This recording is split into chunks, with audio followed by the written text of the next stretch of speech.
Before you drift off, let's take a moment together. You've had a long day, maybe not Tudor feast long, but long in your own quiet way.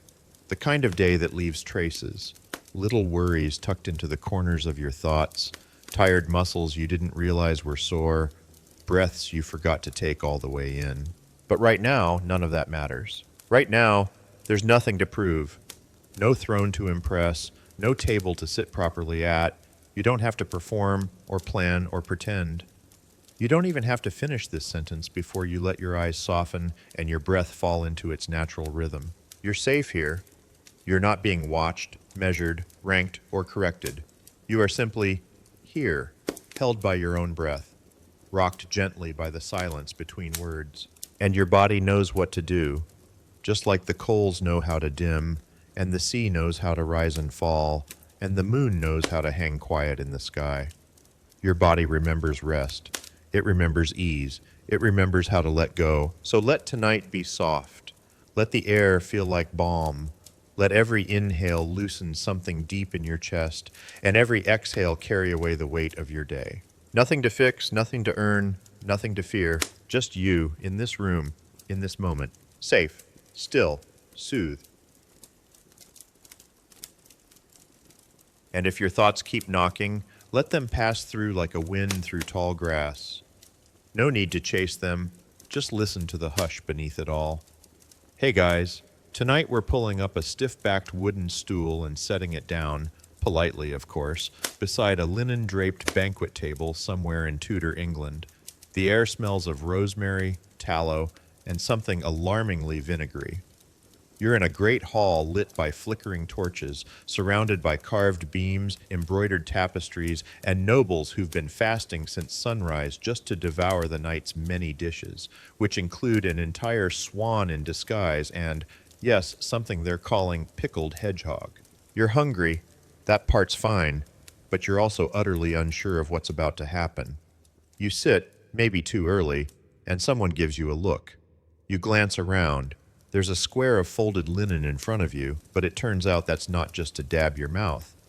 No, that's your napkin, and it comes with rules. Many rules.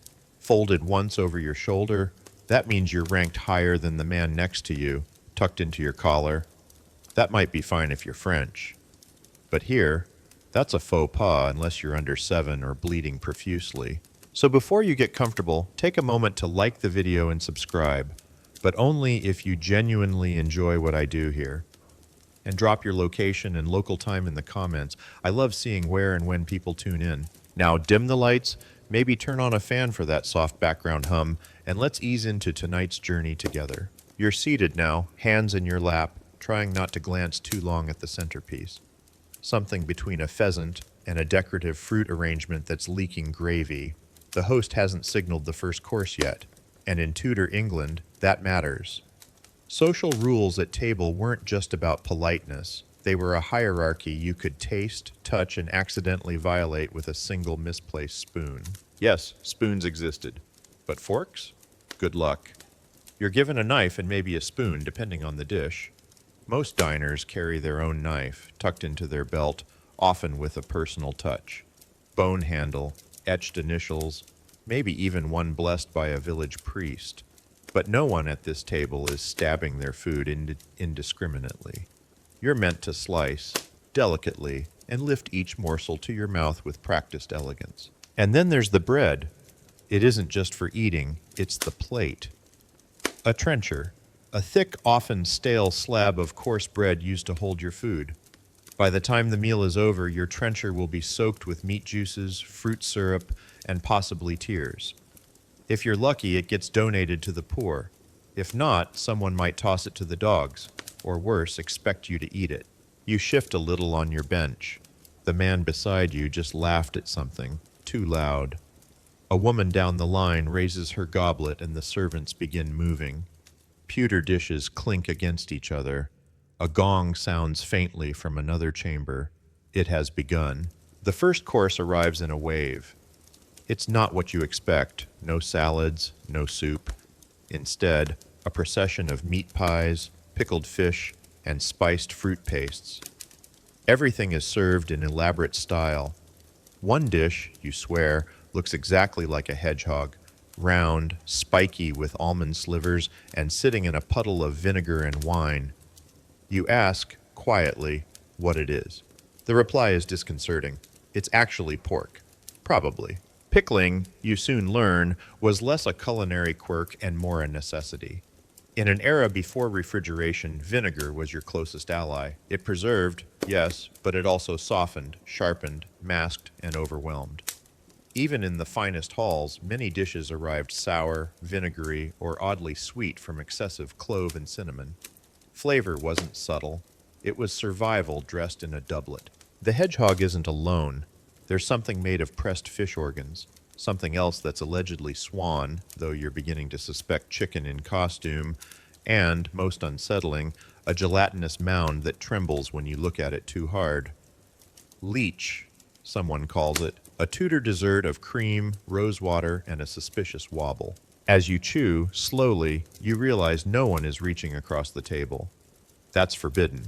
You're only allowed to touch food directly in front of you, or to accept a bite from someone higher ranked offering it. It's a gesture of status, and refusal is risky. Accept too eagerly, though, and you look desperate. You smile instead, and dab your lips with your napkin. Shoulder fold, remember? Meanwhile, a servant leans in with an ewer and basin. Time to wash your hands. This isn't optional. Clean hands are sacred at the Tudor table, especially when fingers are often utensils. The water's warm. A linen towel follows. For a brief moment, you feel like royalty. Then your seat shifts under you, and you remember it's shared. Dining wasn't private, not here. Even at court, you might find yourself shoulder to shoulder with strangers, watching for cues, responding to subtle movements, avoiding eye contact with the noblewoman who keeps glaring at your posture. It's exhausting, but also fascinating. Because every action here, the way you chew, the way you hold your knife, even how you speak between bites, is a performance. And performances in the Tudor world had consequences. Nobles could rise or fall on a misplaced comment, a spilled cup, a sausage cut too thick. Still, you settle in. The pickled hedgehog, now half devoured, wasn't bad in the end. Vinegary, tender, weirdly charming. Historians still argue whether such dishes were meant more to entertain or to impress. Some say the hedgehog was based on a German recipe, a kind of culinary theater imported for nobles who found pigs too dull. Others claim it originated from apothecaries, who believed certain animal shapes encouraged digestion. No one agrees. But the almond-spiked presentation seems to have stuck. You push your trencher forward a little and glance around. No one else is speaking loudly. There are no forks. You have not died from eel pie. And now, from the far end of the hall, a new aroma wafts in. Spiced wine, apples, something smoky. You brace yourself, because this was only course one, and it's going to be a very long meal. The second course arrives not with fanfare, but with a small battalion of servants moving like a school of well-trained fish, silent, purposeful, and somehow all wearing shoes that don't squeak. Each dish they place glistens under torchlight, and suddenly the entire hall smells different. Clove, cinnamon, nutmeg, pepper, spices that traveled farther than most people at this table ever will. You lean in. The air tingles with warmth and something oddly familiar. Is that gingerbread? Yes, but not the holiday cookie kind you're thinking of. This one looks more like a brick. Spiced, sticky, and so dense it could stop a crossbow bolt midair. What you're smelling now is power and money. Because in Tudor England, spices weren't just about flavor. They were economic signals, a fragrant resume of wealth and reach. The more pepper on your pottage, the more people at the table quietly note your merchant connections. And if you were wondering how something like cinnamon ended up in your fish stew, well, you can thank the long, dangerous spice routes that stretched from the Malabar coast of India through Ottoman intermediaries to the ports of Venice and eventually onto English ships with very nervous sailors. The journey was slow and expensive. So much so that a single sack of cloves could buy you a small farm, a new ox, and enough ale to impress your neighbors for months. It's not subtle. It's the Tudor version of driving up to dinner in a new imported carriage painted with crushed beetles. But here's the kicker. Half the people at this feast have no idea where these spices actually come from. The East is as vague as it is vast. Some believe cinnamon grows in swamps, harvested from nests of terrifying birds. Others think nutmeg is mined like ore. Historians still debate how much of this was ignorance and how much polite storytelling to keep the mystery alive. You chew carefully. The pork has been boiled, then re-roasted, and now sits under a heap of raisins, sugar, and something that might be cardamom, or possibly dirt. Either way, it's very expensive dirt. There's a dish of dried dates next to it, stuffed with almond paste and saffron. The man beside you whispers that they were a favorite of Cardinal Wolsey, who once demanded a whole chest of them imported through Calais. You nod, slowly, mostly to avoid getting involved in whatever gossip that might lead to. The presence of saffron on the table is another status bomb. Golden threads from the crocus flower, dried carefully and packed in linen, transported overland with great ceremony. It takes thousands of flowers to make a single ounce. It dyes everything it touches, including fingers, tongues, napkins, and dignity. In the kitchens below, spice management is a delicate dance. Only trusted cooks handle the small locked chests where the valuable powders are kept. Accusations of theft aren't uncommon. In one London household, a spice clerk was fired after someone noticed the nutmeg lasted longer than usual. Suspiciously longer. Possibly waterlogged. Back upstairs, your goblet is refilled. The wine is spiced too, mulled with cloves and orange peel, and occasionally fortified with something stronger, depending on whether your host is trying to impress you or sedate you, or both. There's no such thing as just wine at this level of dining. You're expected to know the difference between hippocras and claret, and when to sip versus when to toast. For example, if the host raises his goblet but doesn't drink, you don't drink either. It could be poisoned, or a political statement, or he's just waiting for the musicians to start up again, which they do now, softly, plucking away at a lute like it owes them money. Meanwhile, a small plate is passed to you, sliced quince, poached in rosewater, and coated in something that glitters faintly in the firelight. Silver leaf. Yes, actual silver. Edible metals are a thing now, meant to display wealth, confuse the digestive system, and probably make you slightly magical for 3 minutes. The table creaks with more arrivals. There's a stew here that smells of cloves and sweat, gamey in every sense.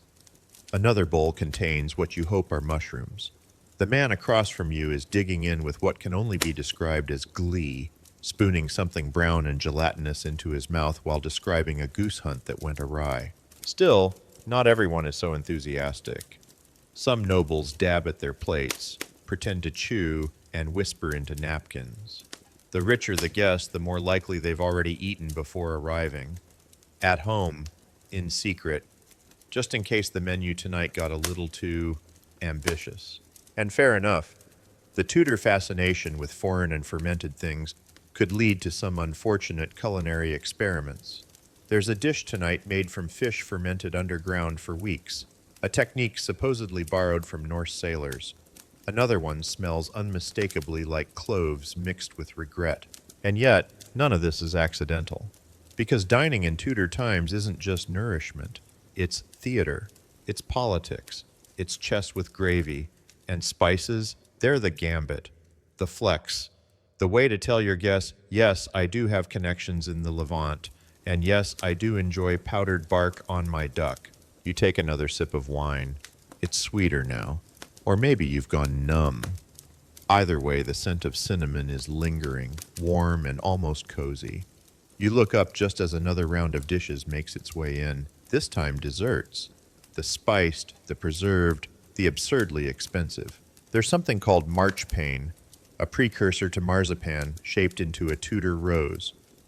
There's a custard tinted with saffron so yellow it glows, and, in the center of the table, a tower made entirely of sugar, not cubes, sculpted sugar, molded into a miniature castle complete with tiny turrets and almond paste archers. It's beautiful. It's absurd. It's likely to collapse under its own symbolism. And yet, For all its extravagance, this meal says one thing clearly. Food in Tudor England was never just food. It was statement, ceremony, status, and spice. Spice was your passport. You lean back, quietly relieved. No one's judged your napkin lately. The pickled hedgehog is gone. The ginger brick is only half devoured, and your tongue is beginning to forgive the pepper paste incident. Still, as the musicians shift into something livelier and the torches begin to sputter slightly with the draft, you wonder, how did anyone afford this? And what did they eat when there wasn't a feast? We'll get there. But for now, someone's tapping their goblet again, which means dessert isn't quite over. There's one more thing. A dish appears. Pears, poached in red wine, sprinkled with, you guessed it, cinnamon. Because nothing says Tudor hospitality like ending where you began, slightly confused, vaguely tipsy, and still trying to tell nutmeg from wood shavings. You wake, figuratively, because you haven't left your seat, to find a new object in your hand. It's curved, polished, and vaguely dangerous looking. It's a knife, and tonight it's all you get. No forks. Not one. Not for anyone. At least not yet. In Tudor England, the fork is still a novelty. Foreign, Italian, suspicious, associated with effete habits and strange eating postures. To bring one to dinner is to invite commentary. Some say it's an affront to God's design. He gave you fingers, didn't he? Use them. That's what trenchers are for. So you adjust, or try to. You look down at your trencher. Remember, the thick, stale bread acting as your plate. It's already absorbing whatever's leaked from that rabbit pie, and now you're being offered a slice of pike in a yellow sauce that smells like mustard, vinegar, and spiritual crisis. With only your knife and your fingers, there's a technique to eating this. Slide the meat toward the trencher. Anchor it gently. Slice without sawing. Lift with poise. No stabbing. And for the love of manners, do not, under any circumstance, lick the blade. Someone did once. A cousin of a baron. The story ends with a duel, a mild flesh wound, and a court case involving the phrase dishonor by tongue. Meanwhile, across the table, another diner has just dropped a chunk of meat straight from hand to mouth. No trencher, no pause. A few people noticed. One whispered. Social doom is a slow burn here. Polite, poisonous, and best served with chutney. Because despite the absence of forks, the Tudor table is a battlefield of manners. A place where your hands do the work, but your reputation rides on every chew. And chewing, oddly, is a public act. There's no background music loud enough to hide poor mastication. No one's sneaking away with a plate. What you do at table, everyone sees, including whether you eat too fast, greedy, too slow, ungrateful, or too little, suspicious. You reach for a pear. The trick is to eat with 3 fingers only, thumb, index, middle. Anything more is uncouth. You pick it up, peel gently with your knife, and, oops, it slips. It lands in the sauce. Your neighbor sees. He doesn't react, but he saw. You smile. You pretend nothing happened. You've survived worse. Remember that dish of fermented goat stomach last week? That was worse. Historically, Tudor diners were acutely aware of how they were perceived, especially at noble tables. Meals were where reputations were sharpened or softened. A man might be known for his fine tastes, or for wiping his hands on his dog. Yes, that happened too. Dogs were common at feasts. Small spaniels usually kept under the table to catch crumbs, provide warmth, and absorb any flying bits of swan. They were also sometimes used as informal napkins, especially by men too drunk or too lazy to reach for linen. You scratch the imaginary dog at your feet and think better of it. Instead, you clean your fingers on the designated cloth and glance around. You're adapting. You know now not to slouch, not to cross your arms, not to gesture with your knife, even if you're making a really good point about the mulled wine. You even understand the seating arrangements a little better. High-born guests sit closest to the salt. It's literal. A large, elaborately carved salt cellar sits at the center of the head table. Above the salt? Nobles. Below the salt? Everyone else. Where you sit isn't about friendship. It's about hierarchy. And everyone notices. You chew slower now, not just to savor, but to survive. You time your bites so you can answer questions without food in your mouth. You nod thoughtfully at stories you don't understand, and you laugh quietly at jokes that might be about you. And you start to notice things, like how the food itself has rules. Sweet dishes come early. Meat can be dessert. Fruit is treated with suspicion unless poached into oblivion. And sauces, dear God, the sauces, there are dozens, all thickened with breadcrumbs, almonds, or, on rare occasions, ground fish bones. You blink, you swallow, you survive. Historians still debate whether Tudor sauces were genuinely delicious or just ways to hide what the meat had been through. There are recipes that call for stale ale 3 days sour, or milk from a goat not fed for a fortnight. Some scholars say these were jokes. Others say they were Tuesday. And still, no one complains.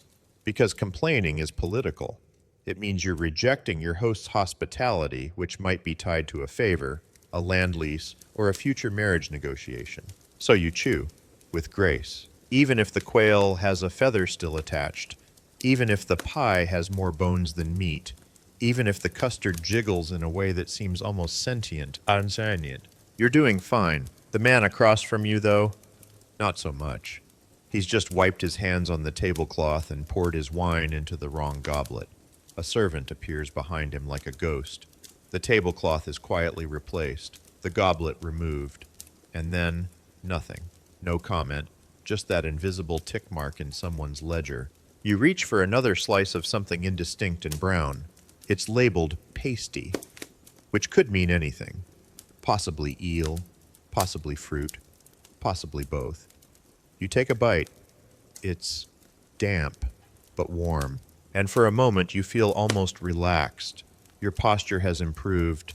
Your knife technique is smoother. Your fingers are clean. And that, in Tudor England, means you're winning until the next course. Because they're bringing out something new, something you've never seen before. It's jellied, it's quivering, and it has eyes. No one else flinches. And that's how you learn, again, that etiquette here isn't about comfort. It's about endurance and performance and knowing how to smile while your dinner tries to blink back at you. The dish is set before you with the reverence of a religious relic. It gleams faintly, quivers slightly, smells like vinegar and onions and something that might once have been happy. This is the pickled course, and you, lucky traveler in Tudor time, are now firmly in the realm of the preserved, the pungent, and the peculiar. Pickling in the Tudor world wasn't just practical, it was practically a philosophy.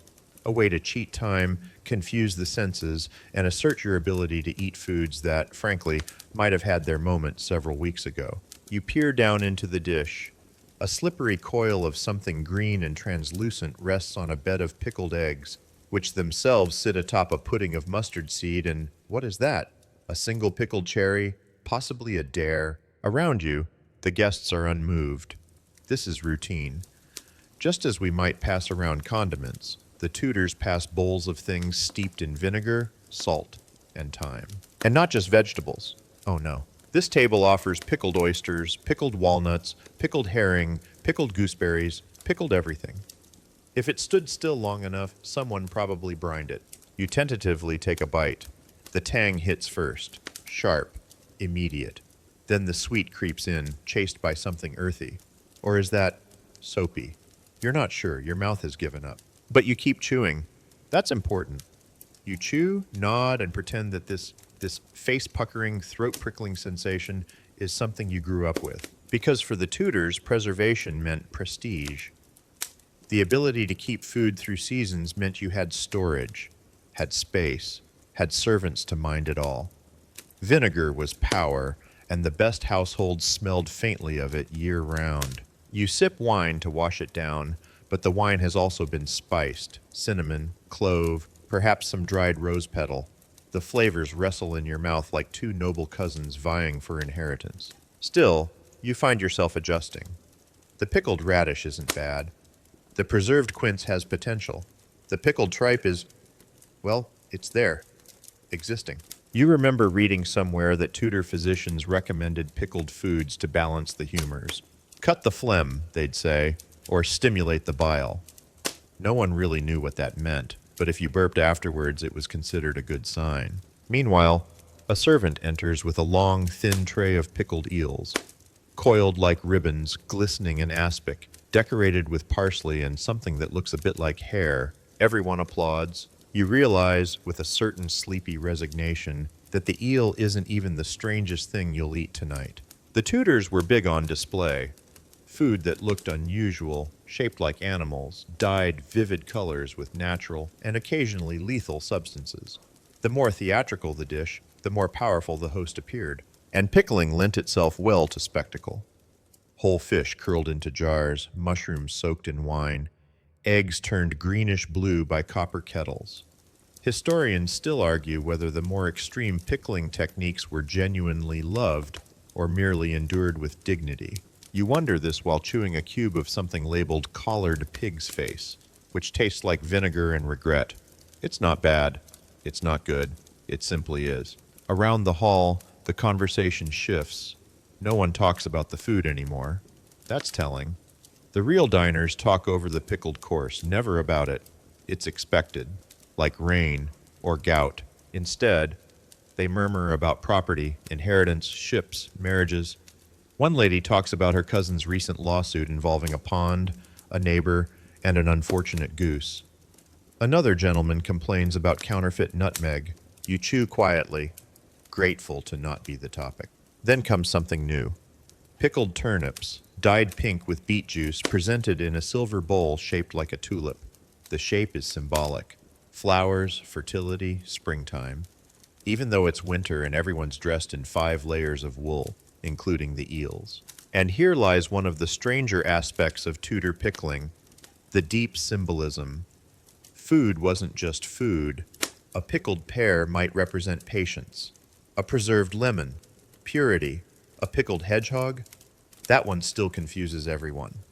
Possibly protection, possibly a joke. You reach again for the pickled onions, finding their sharpness almost pleasant now. A kind of edible alarm clock. The sweet notes, the vinegar, the little kick of spice, it's oddly comforting.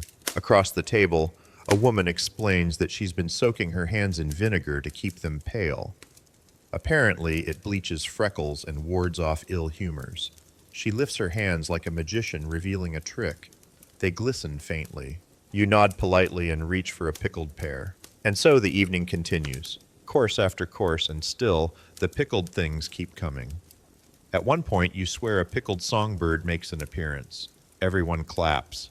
You do too, though your hands are sticky from quince jelly and you're not sure what you're applauding.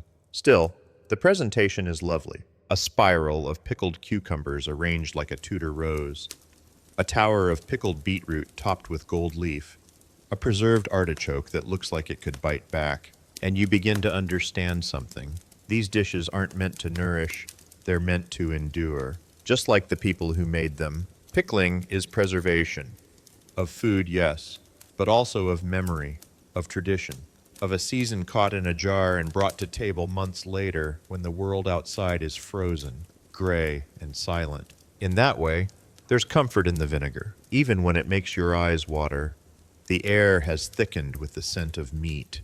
You didn't think it was possible for anything to cut through the vinegar cloud that's hung over the feast like an invisible fog, but here it is, savory, smoky, slightly theatrical, and somehow sculpted? Because now, my friend, you've entered the realm of subtleties, which, paradoxically, are anything but subtle. At the Tudor table, a subtlety is not a flavor or a nuance.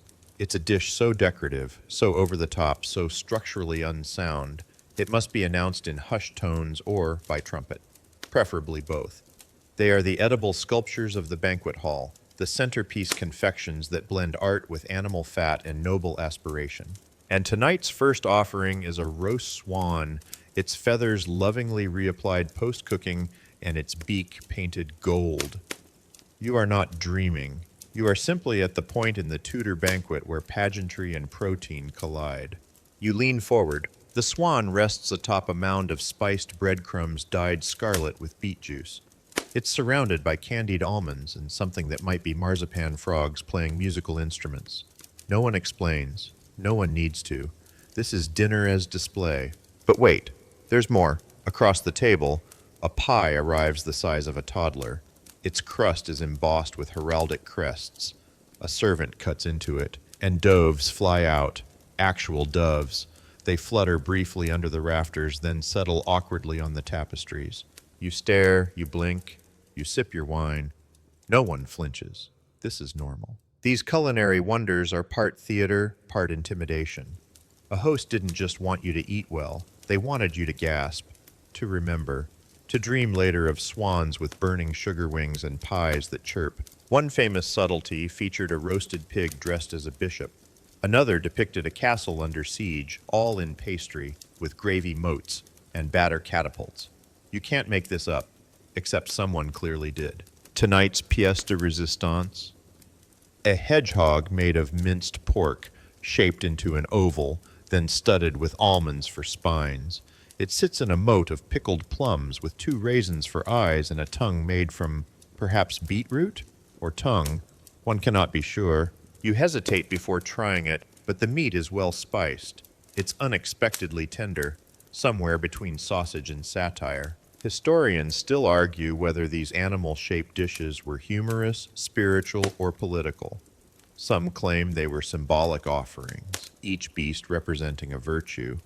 Others argue it was simply nobles playing with their food on a grand scale. What's certain is this: the Tudor table was a place of illusion, of food that pretended to be other food, of pies that sang and cakes that bled jam. One dish called blood pudding was actually filled with sweetened gooseberries. Another, boy's arm pudding, was just a rolled suet dumpling wrapped in muslin to resemble a limb. Comforting. But if you're thinking this whimsy extended to every guest, think again.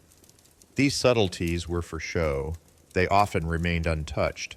Sometimes they were removed from the hall entirely and replaced with more edible, less feathered fare. You're served a slice of meat pie now.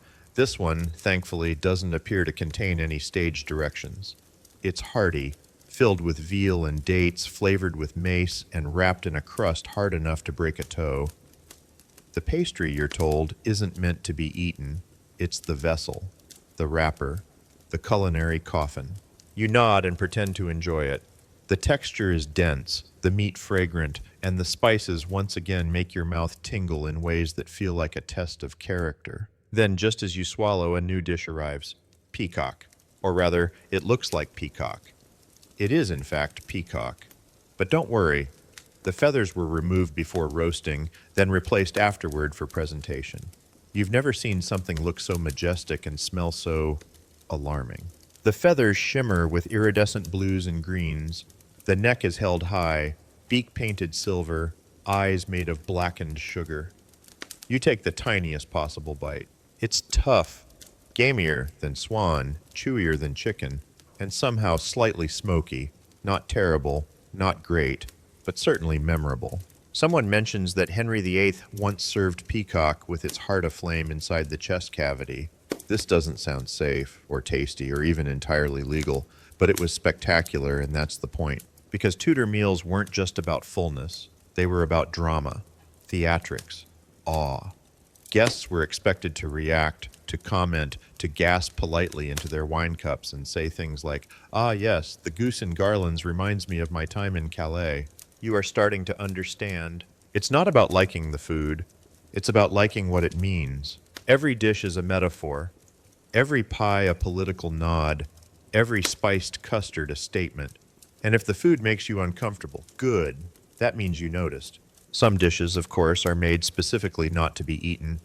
Decorative pastries stuffed with rags or feathers.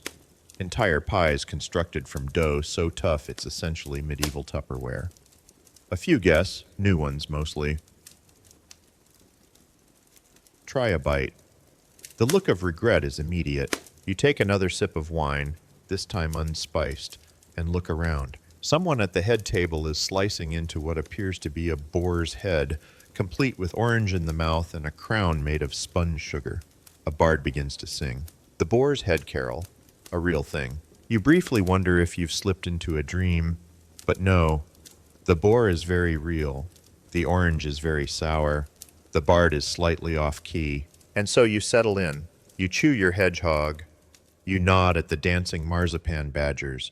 You clap when a jelly molded like the Tower of London shudders under candlelight. Because at this table, food is never just food.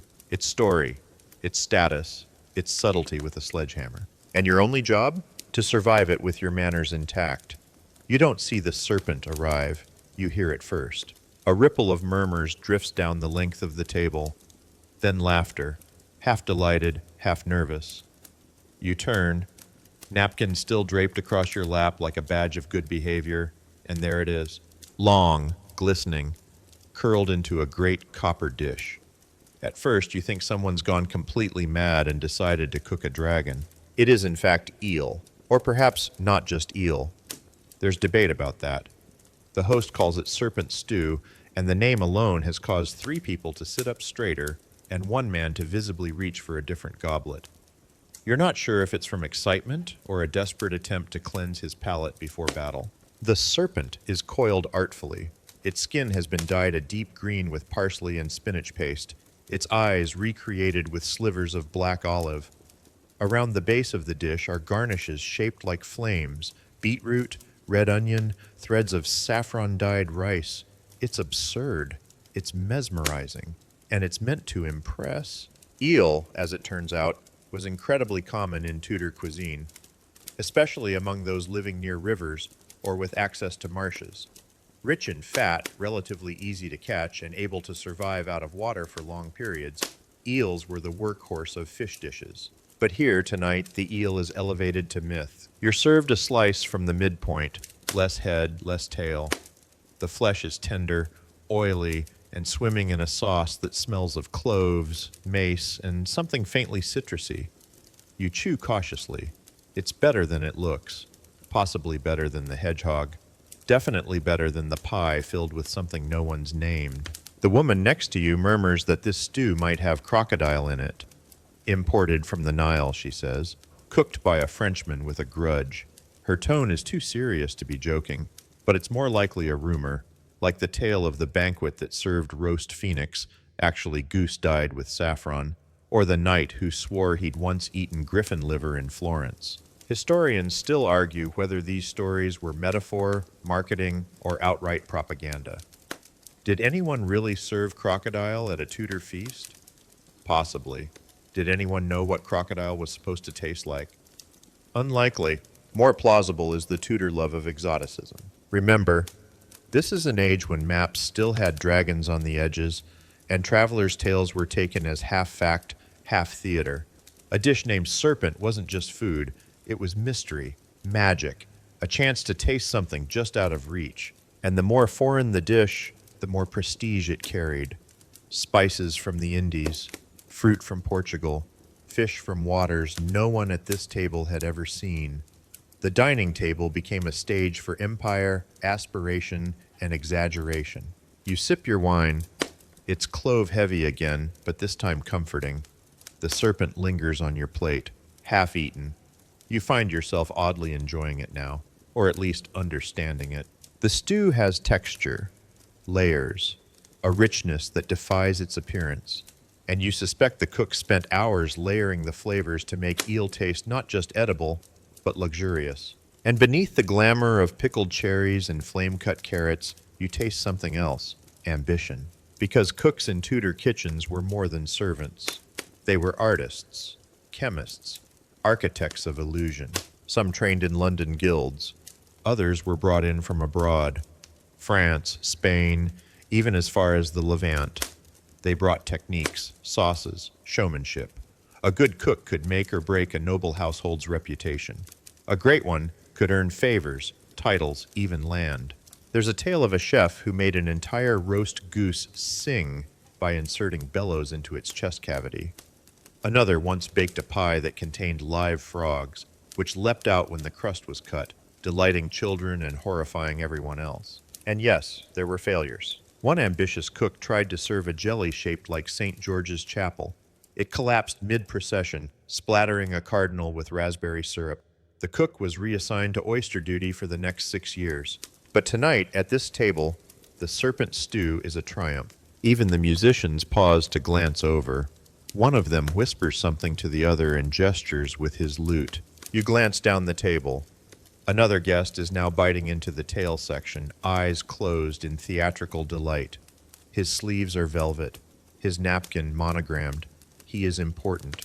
His opinion matters. He nods. The cook will live another day. Still, the presence of something so strange and evocative raises a thought you can't quite shake. How many of these dishes are more about fear than flavor? Because fear of the foreign, the wild, the unknown was always present. And by serving it up in golden bowls with ribbons and marzipan, perhaps the Tudors were doing what we all do. Dressing up what scares us and pretending it tastes like power. You take a final bite, the serpent is gone, the plate is cleared. And with it, the spell lifts slightly. A gong sounds. A servant enters carrying a large covered dish. You brace yourself. It's pigeon, whole, roasted with dates. Nothing sculpted, nothing flaming, just meat. Familiar, almost boring. You smile, because after a serpent stew, even pigeon feels like home. You blink slowly, breathing through the steam rising off your goblet. Spiced wine again, this time lighter, tinged with elderflower and maybe a dash of sage.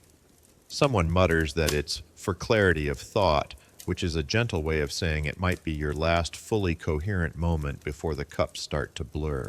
Because now you enter the treacherous waters of Tudor drinking culture, where etiquette, surveillance, and outright spectacle blend together like ingredients in a dubious mead. A toast is called. Not loudly. Tudors preferred subtlety even in their excess, but with a polite raising of the host's goblet. All across the table, cups rise in near unison. If you don't raise yours, it's noted. If you raise it too soon, also noted. If you drink when the host does not, that may be your last social invitation this decade. You match their movements, sip, nod, try not to cough as the nutmeg stings your throat. The wine is warm, heavily fortified, and deeply aromatic. You detect notes of rosemary and dried cherries, possibly also shoe leather, but that might just be the wooden cup you've been handed, coated with beeswax but still unmistakably tasting like beryl. You set it down carefully. The Tudors didn't drink just to enjoy. They drank to bind. A toast could seal a marriage contract, acknowledge a new title, or gently affirm allegiance to a monarch who might be watching via cousin bishop or eavesdropping footman. This was the age of surveillance in silks. Every gesture could be loaded with implication, especially at table. You sip again, more carefully. Beer and ale were actually more common for the average person. But this isn't an average feast. This is elite, which means wine, red, white, rosé if you were feeling French, and sometimes things you'd only call wine because that's what the bottle says. Tudor wines were often spiced beyond recognition. A popular one was Hippocras, a blend of wine, cinnamon, ginger, sugar, and occasionally pepper, served warm. It was thought to aid digestion, settle the nerves, and ward off melancholia. In other words, the cure-all of the upper crust.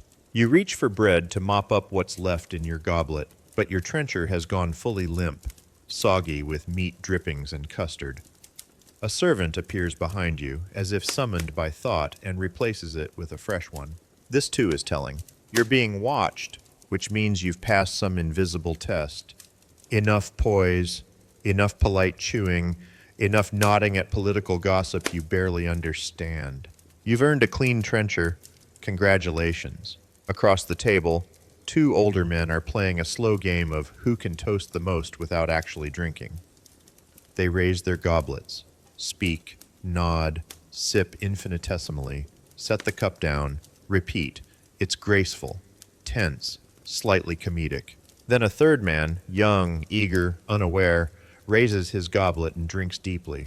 A silence follows, short but sharp. That was a mistake. Too eager, too earnest.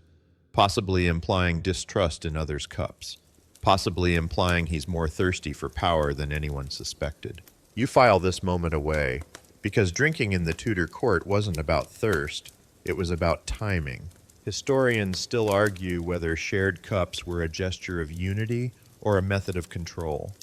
Some believe the risk of poisoning made every sip a gamble. Others argue it fostered a sense of forced trust. If I drink, you must too. And then, There were the cupbearers. Important people didn't pour their own drinks. They had designated staff for that, men sworn to secrecy and loyalty whose sole job was to guard the goblet from meddling hands and bitter rivals. In extreme cases, cupbearers themselves tasted the wine first. Tonight, you have no cupbearer. You're on your own. But the wine seems safe, spiced, yes, but not sinister. Still, you're careful. Drink too much and you risk foolishness. Too little, and you appear cold. Refuse altogether and rumors may follow. Are you sick? Are you plotting? Do you know something we don't? So like everyone else, you perform moderation. It's a quiet performance. Tilt, sip, smile, comment on the balance of ginger to clove. Pretend not to notice the growing blush on your neighbor's cheeks. And then comes the clinking, a gentle chime, deliberate and rhythmic. It's time to pass the loving cup. This tradition is older than the Tudors, a communal vessel passed from guest to guest, often filled with mead or warm ale or a concoction best left unnamed. As each person drinks, the others rise in a gesture of protection, because, historically, drinking made you vulnerable, and not just emotionally. Tonight's loving cup is silver, engraved, heavy. As it passes toward you, the man beside you lifts his hand in a half salute. You receive the cup. It's warm, possibly sticky. You drink. Just a sip, just enough. You nod. It passes on. You've done your part. There's something oddly comforting in this ritual. A brief shared vulnerability, a symbolic pause in the evening's silent games. Of course, one mustn't get too comfortable, because here comes a fresh round. This time, pear cider spiked with rosemary and served in a jug shaped like a lion. You've seen enough tonight not to be surprised. The cider is tart, aromatic, and served lukewarm. It goes well with the spiced beef being passed around, and you find yourself more relaxed, possibly from the wine, possibly from the fact that no one has questioned your place at the table in over an hour. Still, you remain alert. You notice who speaks first, who drinks last, who refills their own cup, unusual, and who signals a servant with just a glance. You watch the host, who has sipped from every cup but finished none. Smart, because for all the festive air, this feast, like so many, is a stage. And the wine? It's the script. Sip too slowly, and they'll wonder if you're plotting. Sip too quickly, and they'll assume you're weak. Spill it, and you may never be invited again. You take one last measured sip and set your cup down gently. You've survived the toasts, dodged suspicion, nodded at the right moments. And now, somewhere in the distance, you hear the pluck of strings. The galliard is coming, and your stomach is still full of eel and hedgehog. The galliard begins before your digestion ends. One moment, the table hums with subdued conversation and the sweet spice of pear cider. The next, the musicians lean forward. The lutes and viols grow louder, and servants begin clearing dishes with the quiet efficiency of people trained to lift an entire goose platter with one hand while dodging a drunken noble's gesturing arm with the other. The host stands, not abruptly but deliberately. A pause falls across the room. Eyes follow. Conversation falters. You follow suit, standing with care, less because you're eager to dance and more because you're extremely full and increasingly concerned about your center of gravity. A galliard, as it turns out, is not a slow medieval waltz. It is not the kind of dance you ease into with the cautious grace of someone hoping not to embarrass themselves. No, a galliard is athletic, bouncy, borderline cruel after 3 hours of pickled fish and jellied meats. You are expected to leap, not metaphorically. Literally, the music begins. It's upbeat, quick, and so lively that even the candles seem to flicker faster. Couples form. Some guests politely decline, age, gout, or perhaps social caution, but others, flushed from drink and ambition, practically leap over the benches to reach the center. You are paired with someone whose name you've forgotten, but whose shoes are definitely more expensive than your bed back home. She smiles thinly, bows, and begins the steps without waiting for you. You try to keep up. A galliard is 5 steps to 6 beats. It includes jumps, kicks, hops, and the subtle humiliation of discovering your wine-soaked legs have all the lift of a damp sponge. But you do your best. You hop. You twirl. You nearly land on a pie. The room claps in rhythm. Laughter bubbles up from the corners. One man trips, recovers, and bows dramatically. Everyone cheers. For a moment, it's joyous. This is the Tudor party spirit.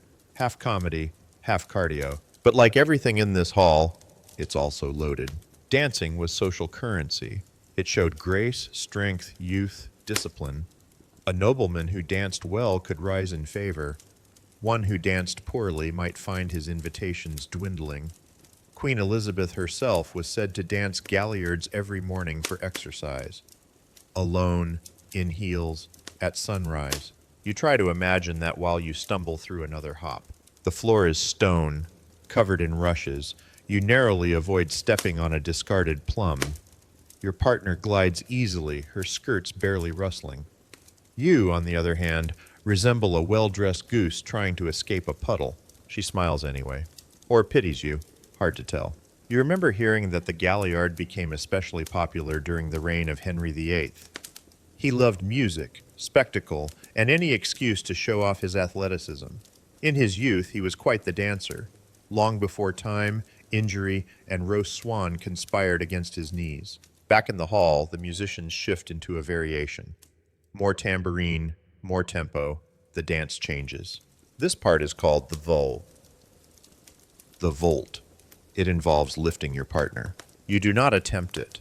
Instead, you bow deeply, mumble something about a strained ankle, and retreat toward the safety of the feast's outer edge, where other out-of-breath guests now linger. One is fanning himself with a napkin. Another is adjusting her bodice with a look that suggests structural failure. Servants arrive with cool towels and a new round of drinks. Light ale, flavored with fennel, and what tastes suspiciously like regret.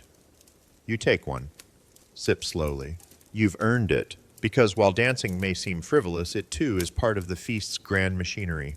A display, a test, a performance just like eating, toasting, or politely pretending to enjoy turnip pudding. Historians still argue whether galliards were ever truly fun or simply a codified social pressure. Some point to letters describing laughter, flirtation, joy. Others emphasize the injuries, the rivalries, the careful choreography of courtship and calculation. You suspect the truth is both, because amid the sweat and rhythm, something else happens. Conversations shift, walls lower. The woman who ignored you during the eel course now smiles as you offer her a drink. A stern gentleman who declined the boar's head now recounts a joke about a Flemish brewer and a barrel that exploded. Dancing has broken the formality, and with it comes a kind of relief, a humanizing, even among nobles. Still, not all let their guard down. A few guests stand apart, unmoving, calculating, watching. Some are old, some simply wise, or cautious. They know that laughter can be remembered just as sharply as silence, and that a galliard done too well, too eagerly, can attract attention you might not want. You, however, are content. You danced.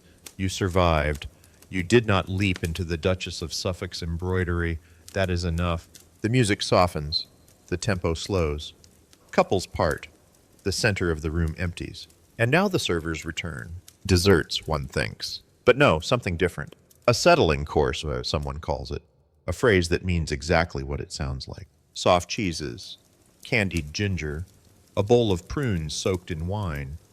Everything designed to soothe your stomach, calm your nerves, and ease the transition from festivity to aftermath. You nibble. The ginger is sharp but welcome. The cheese surprisingly mild. The prunes, well, their purpose is medicinal. And just like that, the evening turns again. The laughter fades. The flames lower. Even the swan seems less golden now. Guests begin to collect cloaks, fans, favors. A few exchange quiet gossip. A servant retrieves someone's dog from beneath the table.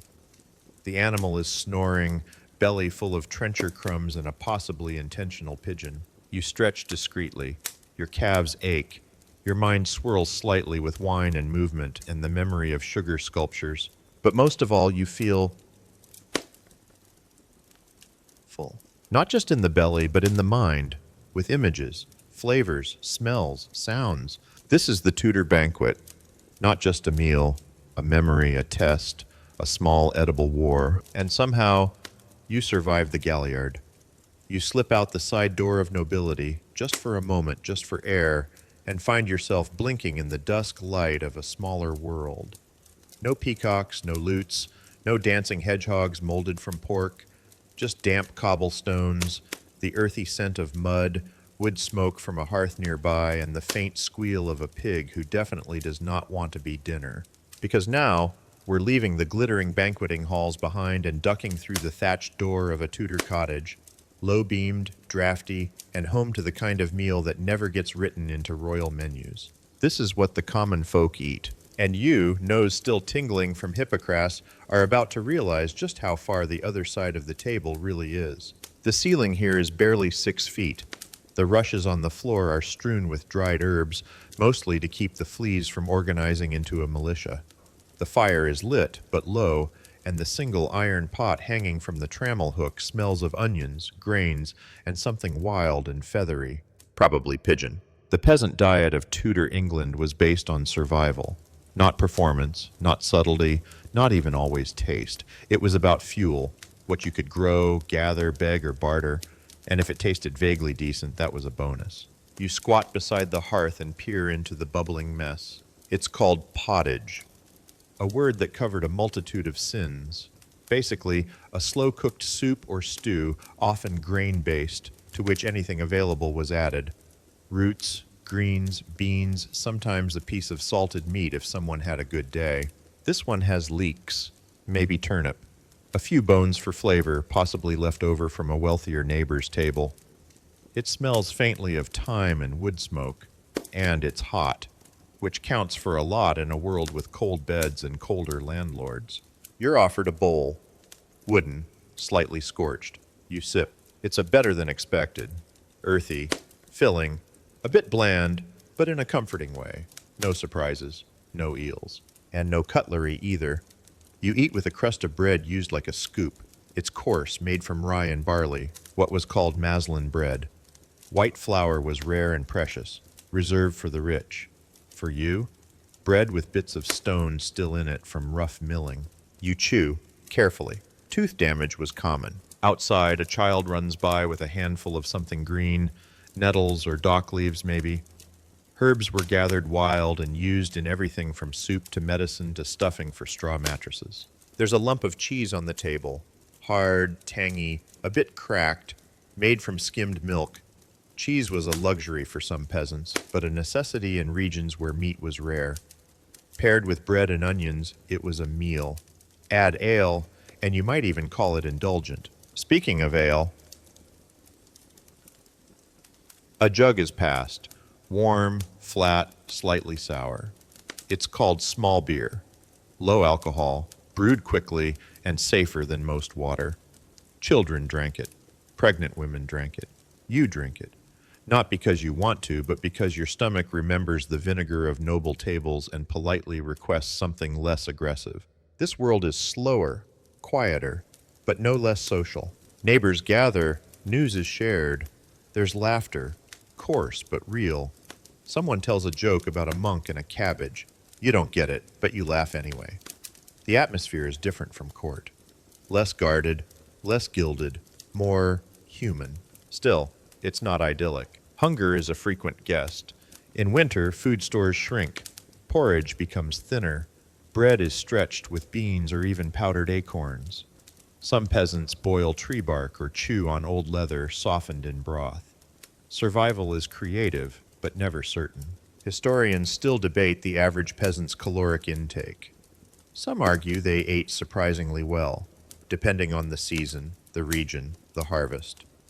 Others point to skeletal remains and court records filled with thefts of bread and hens as evidence of chronic malnutrition.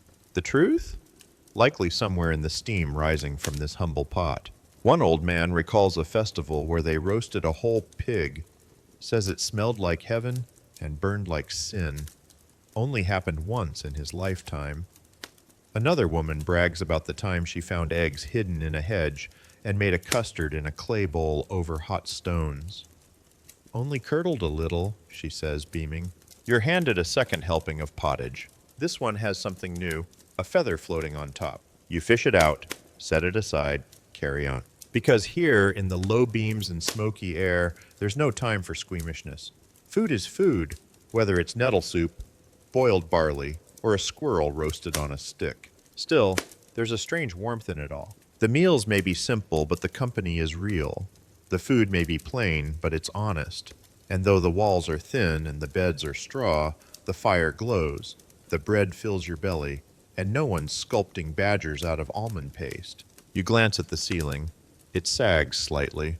The smoke curls slowly toward a hole in the thatch. And as the night winds down, you wonder,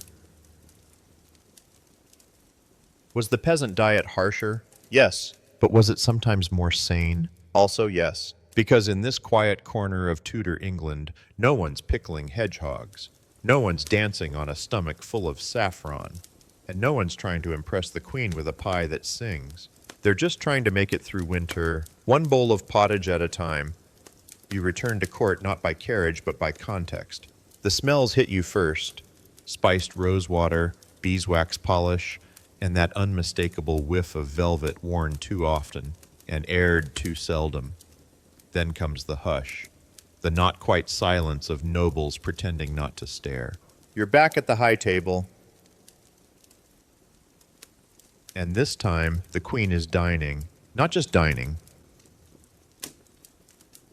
performing. Queen Elizabeth I's Gloriana, the Virgin Monarch, England's flame-haired centerpiece, sits beneath a gilded canopy on a carved throne that is definitely not just a chair. Around her are layers of lace, embroidery, jewelry, courtiers, whispers, and food that no one expects her to eat. Because when Elizabeth dines in public, it's less about sustenance and more about spectacle. Everything from her napkin placement to the angle of her goblet is choreographed to within an inch of its starch. You watch from a respectful distance through a haze of perfume and protocol. The queen does not eat alone, but she may as well. Every bite she takes is watched, every pause analyzed, and everything she doesn't eat becomes a topic of gossip within the hour. There's a silver platter of marchpane roses before her, delicate almond paste flowers dusted with gold. Beside that, wafers embossed with her monogram stacked like edible declarations of control. A wine cup rests on a cloth held by a servant who does not blink. Elizabeth's teeth, by this point in her reign, are famously blackened from sugar, and yet she consumes more. Sugared violets, preserved oranges, even sweetmeats shaped like hearts and suns. One dish is a marzipan globe, carefully cracked to reveal cinnamon-dusted cherries. Historians still debate whether the queen's taste for sugar was sincere or strategic. Was it indulgence, or a show of wealth and trade? Possibly both. After all, England's grasp on sugar was growing, its colonies feeding a sweet tooth that would shape politics for centuries. But for now, in this room, sugar means sovereignty. She lifts a wafer, breaks it with 2 fingers, and places it gently in her mouth. She does not chew. She presses it against the roof of her mouth until it dissolves. A courtier leans forward with a napkin. Another offers rosewater. She declines both. A signal. You make a mental note. Refusals matter here. Across the hall, other guests pretend not to watch. They chew slowly, dab their mouths, and murmur approval when she accepts a dish or glances toward a server. Her tastes guide the table. If she leaves a dish untouched, it remains untouched by all, except perhaps the brave or the foolish. Tonight, the queen accepts 3 bites total. A sugared quince, a sip of wine, a morsel of white bread. You, meanwhile, are handed something unexpected. A slice of cold pigeon pie topped with an elaborate pastry crown. You eat it dutifully. The crust is thick, the filling dry, but the symbolism is delicious. This is not about the pigeon. This is about the crown. Everything in this room is symbolic. The food, the utensils, the order of courses, even the salt cellar. It sits gleaming near the queen, elevated on a pedestal. No one above her, everyone else below the salt. It's literal, yes, but also metaphorical. You are where you sit, and you stay where you sit, unless, of course, the queen notices you, which she just did. Her gaze sweeps the room like a blade, pauses, rests, not long, just a flicker, but enough Someone beside you whispers, "She likes your cuffs." You glance down at your sleeves, linen, plain, slightly stained with eel grease. But perhaps the queen is complimenting restraint, or gauging alliances, or simply bored. She nods once.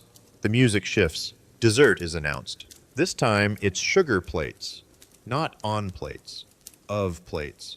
Entire dishes sculpted from hardened sugar paste called pastelage, painted with edible pigments molded into miniature scenes. Your plate depicts a castle siege. Another guest receives a pastoral farm with sheep made of almonds. The queen shows a rising sun over a Tudor rose. No one mentions that the sun has 12 rays, a nod perhaps to the months of her eternal reign. You don't eat your plate. Not really. You nibble a corner. It tastes like chalk and ambition. The person next to you bites into a sugar cow and chips a tooth. Another servant arrives with a crystal flask. Inside, rosewater mixed with ground pearls. To calm the humors, they say. You sip. It tastes like flowers and money. By this point, you're not hungry anymore. No one is. The purpose of this meal wasn't hunger, it was hierarchy, theater, memory. One poet writes later of Elizabeth's banquets of light. He meant her presence, but also the way her meals glowed with symbolism. Even now, centuries later, scholars try to decode the meaning of the citrus fruit carved into stars, the imported figs cut precisely into sixes, the choice of music during the third spoon course. Yes, there was a spoon course. You glance at the queen again. She hasn't moved in 10 minutes. She might be carved of alabaster, but then she smiles. It's brief, but enough to send 3 courtiers leaning backward in visible relief. The meal winds down. Platters are removed. Napkins refolded. The queen rises. You rise too, because you must. Everyone does. She leaves in silence. The feast continues, technically, but only technically. Once she departs, the spell breaks. You sit again. Your wine is flat. The marzipan is melting. A servant retrieves your sugar plate, now missing half a turret. And you realize something. The queen didn't need to eat. She only needed to be seen eating. Because in her court, food was power. Every bite a performance. Every sip a seal. And you were lucky to witness it. The warmth from the queen's hall fades behind you, replaced now by the meat-slick scent of something much older, much more primal. Because now the true beasts are brought forth. Tudor England had a complicated relationship with meat. It was admired, flaunted, moralized, measured, rationed, blessed, stuffed, sculpted, and occasionally, on especially pious days, avoided with visible anguish. But at a grand feast like this one, meat isn't just a dish, it's a declaration. You sit once more, a clean trencher before you, and brace yourself. The next course begins with a boar's head, jaws propped open, eyes replaced by blackened cloves, a lemon clenched between its teeth like a last citrusy insult. It is paraded past you on a silver platter. Not for you, of course not. That honor is reserved for the host, or perhaps a duke, but the effect is for everyone. The smell of roasted meat fills the hall. The skin crackles. The lemon gleams. A bard sings. Yes, a bard. The Boar's Head Carol was a real thing, and it gets trotted out every December like clockwork. You don't catch all the lyrics, but you do hear something about the rarest dish in all this land. You believe it. No one else is eating anything that still has tusks. Until now, the servants descend once again, carving, portioning, presenting.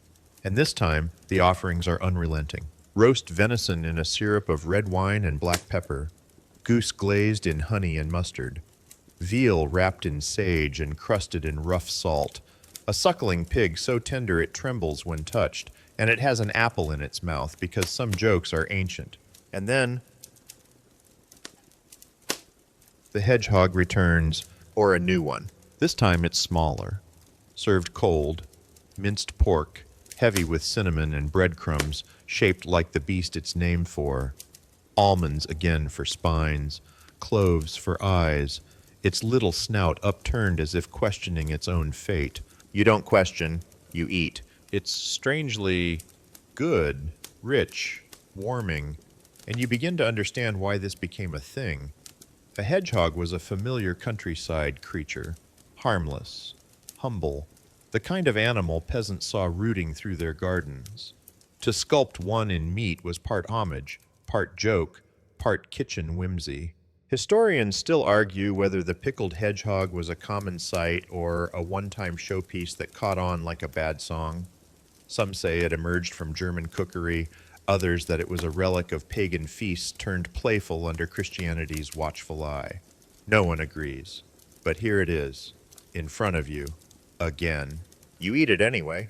And as you chew, the next wave arrives. Pies. Everywhere. Pies. The Tudor world ran on pie. P.S. were not merely food, they were preservation, packaging, protection. A pie crust, or coffin as it was literally called, was a container for meat, for fish, for eggs, for snakes, for eels, sometimes for messages. One legend claims a pie once arrived at court bearing a live minstrel inside. He burst forth with song. Another story tells of a pie with smaller pies inside, each filled with a different bird, a goose, a duck, a lark, a robin, probably illegal. You are given a slice of rabbit pie. It's seasoned with thyme and mace. The crust is dark and nearly unyielding. You gnaw politely. It tastes of autumn and boot leather with notes of smoke. Next, a pie with pigeon, visible feathers still nestled in the crust for decoration. Then one with beef marrow and dried apricot. Then another filled with what might be eel again, but no one confirms. You pause to sip wine. The meats blur. The gravy clings to your fingers. You think fondly of pottage and miss it just a little. Then come the birds. Roast pheasant, feathers replaced after cooking, wings spread.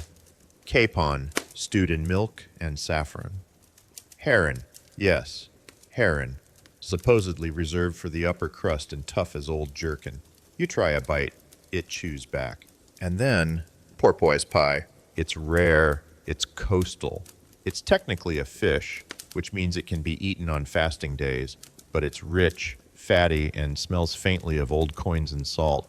You chew, slowly, thoughtfully. At least it's not badger, which, yes, was eaten on occasion, particularly in leaner regions. One noble family kept a recipe for badger in ale, claiming it cured melancholy. You suspect it caused indigestion. Still, nothing goes to waste. Pig's ears are boiled and served cold with parsley vinegar. Cow's udder is breaded and fried. Lamb's hearts are skewered, roasted, and paired with rose petals. Every part of the animal is accounted for. Out of thrift, out of reverence, out of the simple fact that throwing away meat was unthinkable. Even bones are useful. Boiled for broth, carved into dice, ground into powder for certain apothecaries who claimed it helped fortify the blood. And so you chew, not always with joy, but with understanding, because meat is power. In a world where most people lived on grains and beans, to eat animal flesh was to declare your place, to show you could afford the land, the hunt, the spice, the cook. The hedgehog in that way is perfect. It's humble in appearance, but elaborate in effort. It says, we can make art from the simple, and then pickle it. The feasting slows. You lean back. Around you, nobles dab their lips. Some loosen belts. A servant discreetly helps a guest to the side, overcome by porpoise or pride, perhaps. The meat course has ended, but its echoes remain in the grease on your fingers, in the scent in your hair, in the little hedgehog half-eaten, looking up at you like a quiet friend. You raise your goblet, sip, and feel, at last, full. You follow the scent, because your body no longer trusts your judgment. Down a narrow stone corridor, past a tapestry of a unicorn being stabbed very politely by hunters in matching doublets, you descend into the belly of the house, the kitchens. It is warmer here, wetter, busier. The stone walls sweat. The floor is slick with spilled broth and ambition. You pause near a long table where a boy no older than 12 is skinning a rabbit with alarming precision. This is where the real work happens, and where the real stories live. Because behind every Tudor feast, behind every pickled hedgehog and jellied porpoise, there is an army of the unseen, the kitchen staff, the scullions, the spit boys. You move through the space carefully, trying not to interrupt. There are cooks shouting over cauldrons, bakers beating dough like it owes them rent, and a girl in the corner grinding spices with a mortar the size of her head. Everyone is working. Everyone is sweating. Everyone knows exactly where you do not belong. A man with arms like ham hocks stirs a pot of something bubbling in beige. It smells faintly of liver. He glares at you until you nod and step back. And step. And then, over near the hearth, you spot them. The Spit Boys. 2 of them. Young. Thin. Covered in soot and grease, they sit near the great turning wheel, rotating an entire haunch of beef over the fire. Their hands are wrapped in cloth. Their expressions are blank. This is their job, all day, every day. Spit turning was a common punishment, or a training step, or both. You sat close to the flames, sometimes tied to the seat so you wouldn't wander, and turned the meat slowly, evenly. Too fast, and it burned. Too slow, and it spoiled. Either way, you got the blame. They glance at you but say nothing. One coughs, the other wipes his nose on his sleeve and keeps turning. Historians still argue whether Spit Boys ever escaped the role. Some did, surely, rising to undercooks or even head chefs. Others disappeared into the steam and became part of the kitchen's bones. You keep walking. In a back corner, an old woman stirs a bubbling pot of plum conserve. She hums tunelessly. She may have been humming since Henry VII. Next to her, a young man stacks trenchers for drying, rows of rock-hard bread waiting to become tomorrow's plates or next week's soup thickener. There's a room for butchering, a room for pastries, a room for dairy. You peek into each like a ghost drifting through a symphony of labor. No one smiles. There is too much to do, and too many ways to do it wrong. Still, you notice signs of pride. A perfect row of pies, edges crimped like lace. A tray of sugar roses, each petal dusted with carmine. A fish laid out with lemon slices arranged in precise geometric order. These are not the works of servants. These are works of art, and they must be. Because failure in the kitchen wasn't just about burnt crusts. It could mean disgrace, demotion, or worse, rumors. The fish arrived cold. The queen noticed the pith. Someone found a hair in the blancmange. Such whispers could end careers, or begin them. There's a story told here, softly, about a kitchen boy who saved a roast goose from falling off the spit. He caught it mid-air with a napkin, reseasoned it, and had it on the table before anyone noticed. The lady of the house praised the dish. He became a junior chef the next day. There's another story, also whispered, of a man caught stealing nutmeg. He was branded, not in court, in the pantry. Truth, exaggeration, you'll never know. But down here, under the feast, the stakes are just as high. You pause in front of a giant oven. Bread is baking. The scent is overwhelming. Warmth, flour, yeast. A comfort you didn't realize you missed. A girl slaps a new loaf into place with a practiced motion. Her hands are dusted white. Her cheeks are red. She hums the same tune as the plum woman. The bread will go upstairs soon, but not all of it. Some will be served.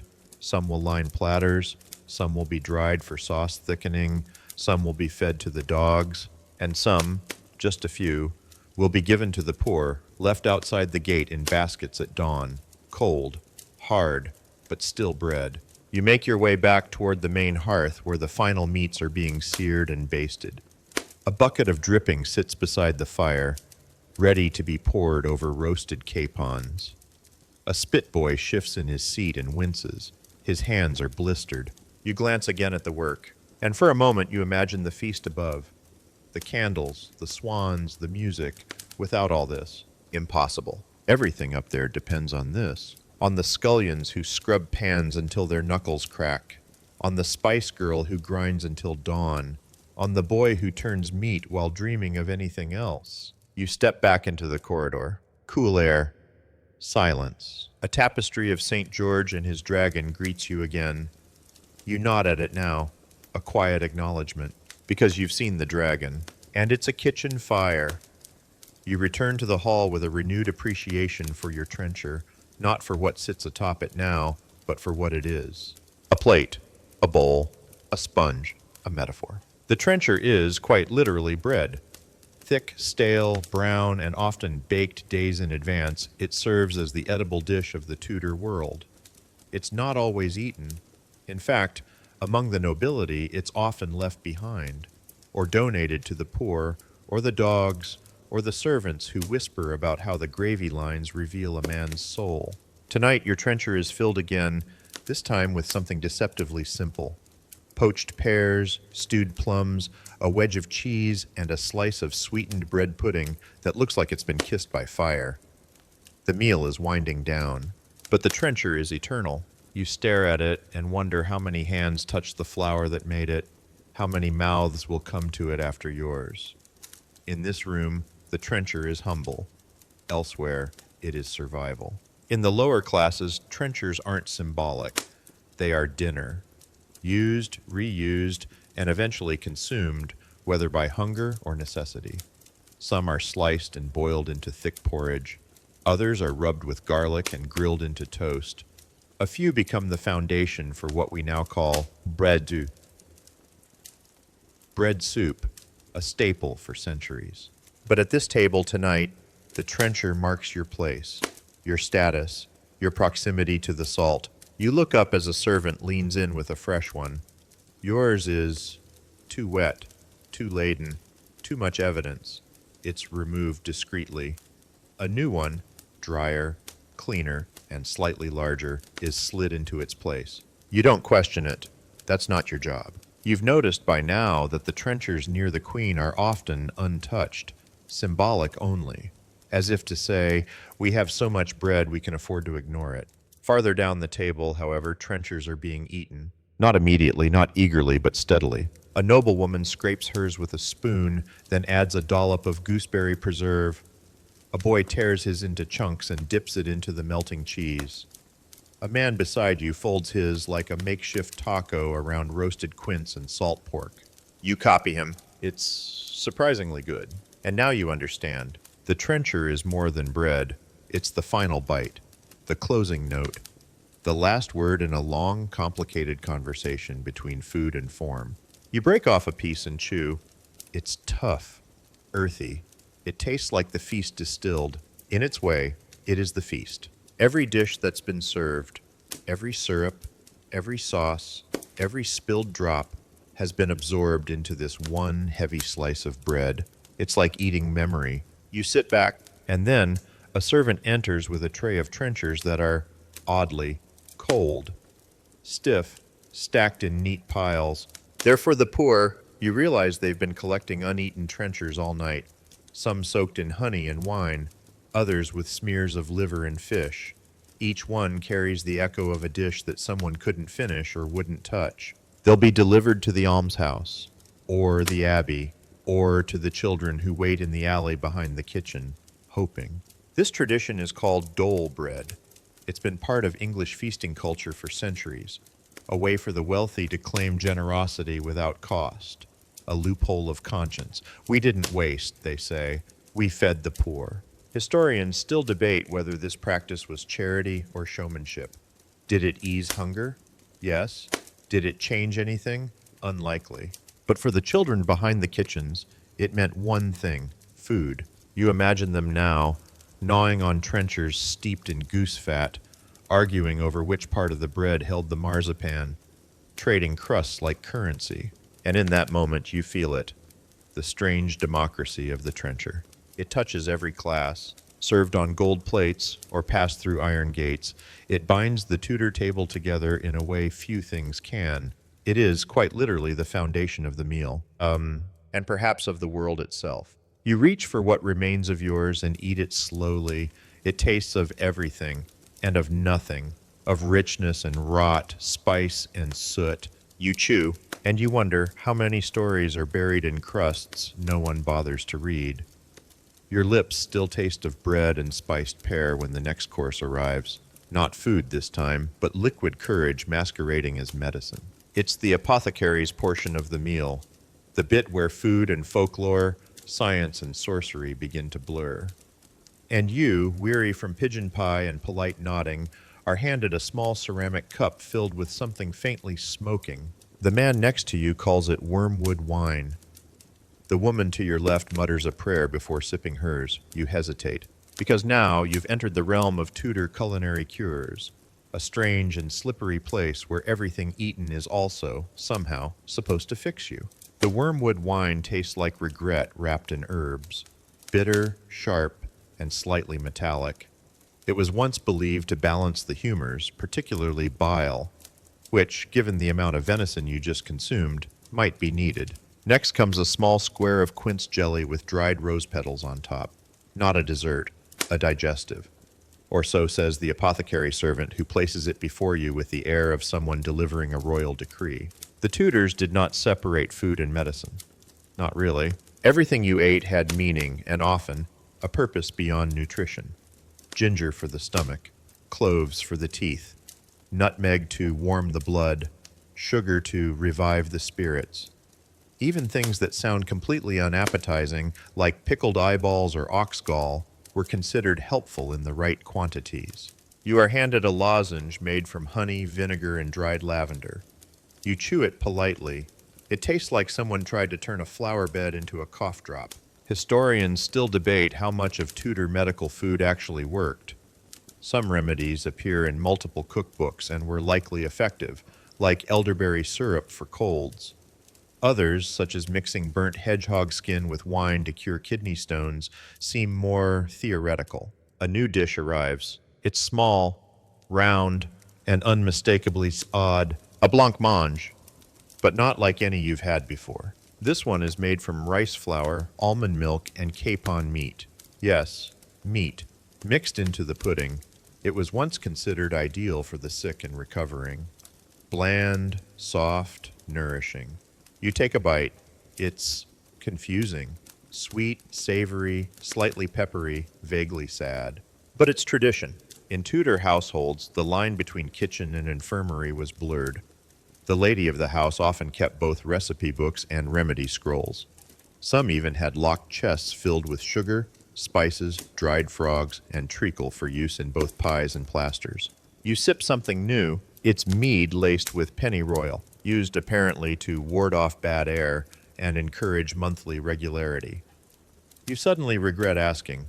Still, the drink is warming, sweet, faintly minty, possibly fatal in large quantities. Beside you, someone sneezes. 3 guests murmur, God bless. A servant produces a dried orange stuck with cloves and waves it under the sneezer's nose. The sneezer recoils. The servant bows. All is well. This too is part of the meal, protection. Not just from indigestion, but from the unseen, the spiritual, the social. Food was laced with superstition. Garlic hung above doors. Basil was whispered to attract love. Salt was sacred and spilled at your own peril.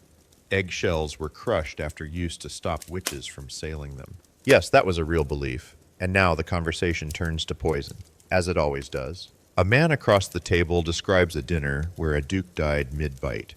He blames the wine. The woman beside him blames the pears. Someone else blames the cook's daughter, who disappeared the next day with a bag of saffron. You chew your honey lavender lump more slowly. Poison paranoia ran deep in Tudor England. Entire cookbooks included sections on antidotes, charcoal mixed with vinegar, crushed emeralds in milk. One recipe even suggested eating boiled unicorn horn, if you could find one. Of course, not all danger came from malice. Much of it came from misunderstanding. Take green potatoes, or moldy grain, or improperly stored fish. Historians now believe many curses or plagues that swept noble households were simply foodborne illnesses. But at the time, the explanations leaned towards sorcery. You glance at the tiny bowl just placed in front of you. It's a pudding of cheese, dried cherries, and wait, is that ash? Yes, ash pudding. Charcoal, egg, cream, and herbs. Used to settle the belly and absorb ill vapors. You try a spoonful. It's gritty, savory, surprisingly not terrible. You smile at the servant. He nods solemnly as if you've passed a test. Then comes the posset, a creamy drink made by curdling milk with wine or ale, often seasoned with nutmeg and ginger. Served warm, thick, a little like if eggnog and regret had a child. You sip. It's oddly soothing, and just like that, the room quiets. The fire crackles. A few guests lean back. One begins to doze. Another stares quietly at her marzipan tower, now missing several tiny battlements. The apothecary round is working, not because these dishes are all effective, but because they feel like they are. The comfort of ritual, the taste of tradition, the illusion of control in a world filled with plagues, bad harvests, and court rumors. You nibble the last of your quince. Chew slowly, and for the first time tonight, feel, well, or at least content to pretend you are. The feast is nearly done now. Not quite over, but you can feel it in the air, that soft settling, that final sigh. The fire has burned low, the wine is running thinner, and no one's pretending to enjoy the pickled eggs anymore. What remains is not about grandeur or appetite, it's about closure. The last course is quiet. Less about food, more about ritual. It's called the void, not dramatic, just French. Voide, the emptying, the letting go. And so the servers return, bearing small trays of candied fennel seeds, preserved citrus peels, and clove-studded oranges. A final offering to cleanse the palate, perfume the breath, and mark the end of excess. You take a sliver of candied lemon and bite gently. It crackles like glass, sweet, bitter, bright. There's no more meat, no pies, no sugar castles, just quiet talk, the clink of cups, the rustle of sleeves being straightened. But the gossip, oh, that remains. You hear it in whispers. Who drank too much, who danced too eagerly, who cried briefly into a trencher after mistaking the blancmange for fish pudding. The court records nothing, but the servants remember everything. One man laughs too loudly. Another woman passes a small gift, a box of sugared almonds shaped like swans, to someone who definitely wasn't on the seating chart. Across the room, a noble begins a story that starts, well, during the Queen's third progress, and ends with everyone coughing politely. And somewhere, off to the side, a couple is arguing over whether the porpoise pie was overcooked or undercooked, or merely conceptual. You remain still, chewing your candied fennel, watching, and then the gifts come out. Yes, gifts. At the end of Tudor feasts, it was common for favored guests to receive tokens. Edible souvenirs, a quince in a wooden box, a jar of sugared rose petals, a small marzipan model of the host's dog. You receive a spice cake. It's dense, wrapped in cloth, embossed with a tiny Tudor rose made of pink icing. It smells like cinnamon, cloves, and something just slightly burnt. You accept it with a nod and wonder, do you eat this? Or do you take it home, let it harden, and tell your neighbors you were given cake by a duke? There is no correct answer. And even as the guests begin to rise and drift toward the hall's tall doors, no one quite wants to leave. The air is warm, the wine is working, the memory of the hedgehog is still fresh. Some guests murmur farewells in French. Others say, God keep you. A few simply grunt and bow. You slip between them, heading toward the corridor, past the now empty platters and wilted garlands. The feast is done, but the aftertaste, that lingers. You climb the narrow stair toward your chamber, your boots heavy, your belt looser. You pass servants whispering, cooks cleaning, and one kitchen boy asleep under a table with half a meat pie still clutched in his hand. You smile, because this isn't just dinner, it's theater, a living archive of politics, survival, and power sculpted in pastry. And you were part of it. You ate the eel. You survived the galliard. You admired the queen without drooling into your lap. You accepted the gift cake without asking if it contained ambergris. You have officially feasted in the Tudor world. And now, dear traveler, you may sleep. The corridor narrows as you walk. The torchlight fades behind you. Soft shadows bloom across the wooden beams. You reach your chamber, a low-ceilinged room with a wool-stuffed mattress, a heavy curtain against the night air, and the faint smell of lavender pressed into the rushes. You sit on the edge of the bed and unlace your boots slowly, your fingers sticky with sugar and soot. The echoes of music still linger in your ears, now softened, blurred like ink in water. Somewhere, a dog barks once, then silence. You lie back, and in the quiet, your mind drifts not to swans or pies or noble smiles, but to the small things, The crunch of fennel seed, the flicker of candlelight on trenchers, the boy turning the spit, eyes closed, counting rotations instead of hours. Outside, the stars blink above the thatched rooftops. Horses shift in the stables. A maid hums faintly as she douses the last lantern. The fire in your belly, spiced, pickled, and soothed, glows quietly, not uncomfortable, just full. Tomorrow, the hall will be swept. The trenchers gone. The tapestry of St. George will still hang, a little more soot-streaked, a little more patient. But for now, you rest, content, because you sat at the table.